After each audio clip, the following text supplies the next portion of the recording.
La Mancomunitat de Municipis de la Vall d'Albaida, a través del Departament de Turisme, ha començat una nova edició d'Entre Muntanyes, un programa de senderisme amb el qual recórrer i descobrir les serres de la nostra comarca i en el qual també col·labora la Mancomunitat de l'Alcoià Comtat. Són rutes gratuïtes, n'hi ha que fer una inscripció prèvia abans del dijous anterior a la ruta, es poden inscriure totes les persones que li agrada la muntanya, passejar, gaudir de l'entorn i descobrir els nostres paratges encisadors.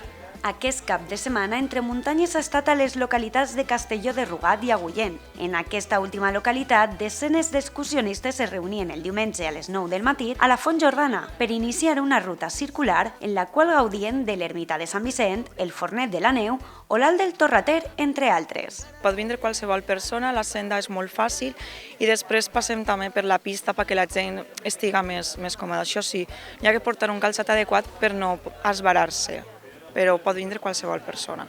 Entre Muntanyes s'oferirà un total de 26 rutes gratuïtes fins al mes de desembre, a les que només cal inscriure's a través de la web valldalbaida.com. Aquest programa de turisme mediambiental continuarà el pròxim cap de setmana amb 2 cites a la Pobla del Duc i Salem. Està molt bé, perquè coneixes pobles que jo no sabia ni que existien ni com s'anomenaven, coneixes gent i paisatges que pensem que no tenim i que són molt interessants i molt bonics, la veritat.